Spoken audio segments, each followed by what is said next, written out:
তুমি আমাদের ভরসা তোমার কাছে যত আবদার যত সাধনা যত কিছু দুরাশা মামা তুমি আমাদের ভরসা তোমার কাছে যত আবদার যত সাধনা যত কিছু দুরাশা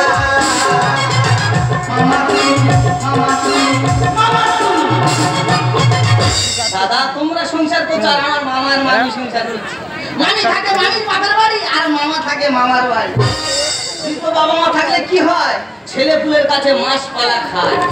আর ছোটবেলা বাবা মা মারা গেছে, মামা মামির কাছে মানুষ হয়েছি আমরা। দুই লোকে আমার মামার মামির কাছে মাছ পালা খাই।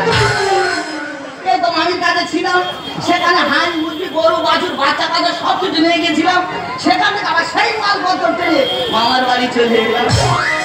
দাদা মামার কাছে বাবা করে বলেছি যে মামা জোয়ার ভাটার মতো যেতে হচ্ছে আসতে হচ্ছে, এ সময় বিয়ে করবো না। মামা বলে কোচে আমি ভেসে গেছি, তা কি হয়েছে, তোর সংসার গুছিয়ে দিয়ে যাও। দাদা সংসার আমার গুছিয়ে দিয়েছে। আমি বলি মামা কি হবে, আমি বিয়ে থা করবো না। মামা আমার বিয়ে দিয়েছে দাদা, মেয়ে আমার থেকে অন্তত 3 হাতে বড়। তার কাছে কাউ কাউ করে বলেছি শোনা মামার বাড়ি যেতে হচ্ছে আসতে হচ্ছে, শরীরে প্রতিদিন ধকল পড়ছে, বাচ্চা নেবো না। সে আমার কোনো কথা শোনেনি, বাচ্চা নিয়েছে। 2 বছরে 4টে বাচ্চা।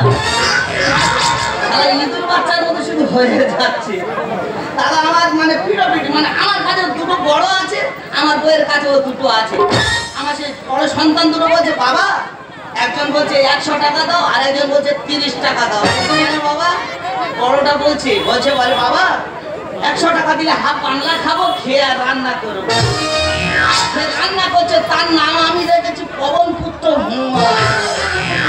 আর মেয়েটা বলে 30 টাকা পট্টি হলে আমার সারাদিন চলে যাবে, সে খেয়ে দেখি গাঁজা। দাদা শুধু আমার বইয়ের কাছে 2টো বাচ্চা আছে, সে কোন অবস্থায় আছে আমি নিজে জানি না। আমি মালপত্র টেনে টেনে এনেছি, আসতে দাও। সংসার করবি মহাপেতে সংসার করার থেকে মনে হয় কচু গাছে গলায় ধরে গিয়ে মরামারি ভালো। যদি বলি কেন দিবা আমাদের এই মহাপেতে এত ভাব করো, বিয়ের আগে বলে আমার 2 তালা 3 তালা, ও মাগো গিয়ে দেখি মহাপেতে শুয়ে থাকে আমার বাবলা তোলা। আরে এ পাড়া ঠাকুমাদের কাছে বিক্রি করে কি বলতেছিস রে? এই দেখে তুই এখানে দাঁড়িয়ে দাঁড়িয়ে কাকু মারাচ্ছিস, আর তোর সে মামার বোঝাবে কে? কি বলিস তোর মামা আসলে বোঝাতে পারিস তো খুব ভালো, আর যদি না বোঝাতে পারিস তোর মামার সংসার তুই কর, আমি চললাম বাপের বাড়ি। মামার মতো কি আমার বিধবা করে চলে যাবি? শুধু আমার মামাটার হাত ধরে ওই আমার বুকের মাঝে ঠুকুর মারে, পোকা ধরে ভিতরে। আর কতদিনে মাছতে পারবে ভাঙা সংসারে, আর কতদিনে মাছতে পারবে ভাঙা সংসারে।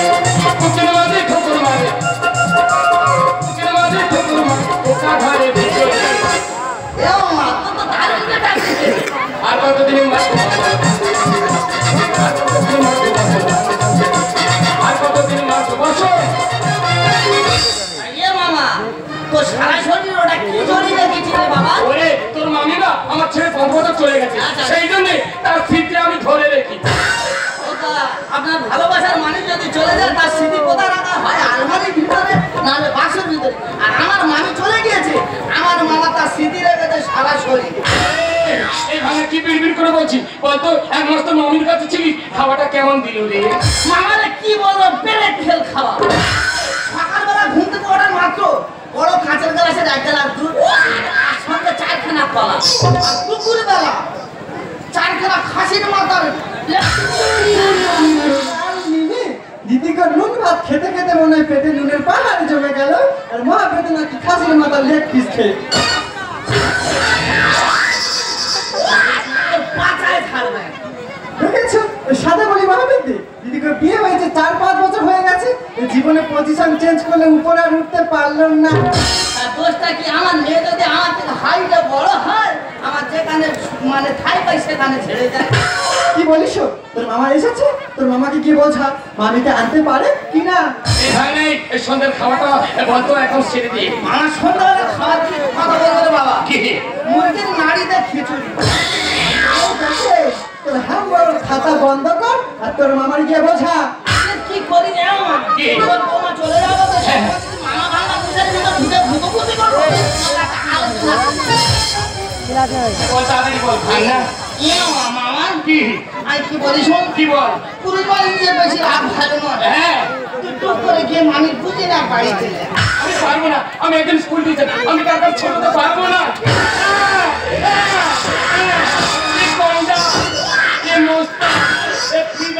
আমি একজন স্কুল টিচার দাদা ভাগনা হয়ে যদি মামার মারি মারটা কি মামার লাগছে আমার কি বুকে লাগে নে আমার কি বলি তো কি তুই রাখো থাকলে আমি জানি মামি দেখলে তোর খুব ভয় হ্যাঁ। প্রয়োজন তোর এই রকম ভাগনা যাবে হ্যাঁ। কি আর মামি পাকা পা ধরে হ্যাঁ। তুই একটা পা ধরে জানি তুই যে আর মামির সঙ্গে পাইবি আমি তার কাছে আমি পারবো না ছোট তো পারবো না আমি একজন স্কুল টিচার এবার তুই 6 মেরেছিস মারবে আমি মেরে যাচ্ছি আর আমার মা ওদের ছয় মেরে তুই মহাবিদ্যুৎ দ্বারা দিদিকে শরীর শুকিয়ে আমার পুরো সন্ধ্যাকার হয়ে যাচ্ছে না তোমরাই বলো একটা মানুষের বুঝতে আর একটা মানুষের বোঝাতে কতক্ষণ সময় লাগে গো কি শালা কোন বংশের মেয়ে বিয়ে করছিস রে এটা তো পুরো ভাতারবাড়ি বংশের মেয়ে এই দেখ আমার নাম পদ্ম আমি মানি না কোনো মত তুই ভাতারের জায়গায় থাক আর তোর সে কি অবস্থা করবো তুই নিজেও ঠিক ঠিকানা বুঝে পাবি না তোর জন্য কি তোর বউ আমার মেরে মেরে মেরে মেরে আমাকে বল তো কি হয়েছে আমি বল কি বলি শোন আমি যা যুক্তি কথা শুনলে সেই মতো কাজ করতে পারি হ্যাঁ। আমি যা আমি 14 গোষ্ঠী ছুটে কপিরাইট হবে না কানে কানে বল এই ভিডিও আমি কপিরাইট হবে না ওই জন্য আসবে তো আমি চললাম দাদা আমি ভুলে যাই মামা না মামি আমি নিজেই বুঝতে পারি আমি সবসময় বলি মামি আসবে আমার কানে যা মন্ত্র ছেড়ে দিয়েছি মামা যদি শরীর মতো কাজ করতে পারে মামি তাহলে মামি 14 গোষ্ঠী চলে আচ্ছা দেখো কখন এসো? যদি না আনতে পেরেছি তোর একদিন কি আমার 10-15 দিন আমি তোকে বুঝিয়ে দেবো আমি অনেক রেগে গেছে 10টার পরে এসেছি 10:30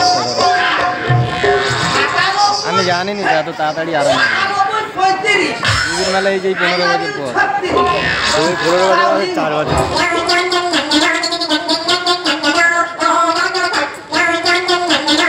হ্যালো হ্যালো আও আসুন এই রেকর্ডিং করতেই হয়েছে কেন কি হয়েছে ভাই না ঘটনা ঘটে গেছে কেন কি হয়েছে তোর মামার কিছু হয়েছে না না মামা ঠিক আছে তাহলে সারা জীবন তো মা কালীর পুজো করে এলে হ্যাঁ সে তো সবাই আসলে জানে মা কালী তোমার কাছে না গিয়ে হ্যাঁ মামার থানেতে উঠে ভাই না এই ভাই না আমি আর এখানে থাকবো না আমি এখনই চলে যাবো ঝট করে এসো তাড়াতাড়ি দেখবে যদি তাড়াতাড়ি শোনো, এই নাও, ছেলে দুটোকে ধরো আচ্ছা ছাড়া দেবো বাবা বাবা গোবর্ধন আজকে নির্মাণ বাচ্চা তোমার জিরাবাতি ভাই না আসবে এই ভাগনাটা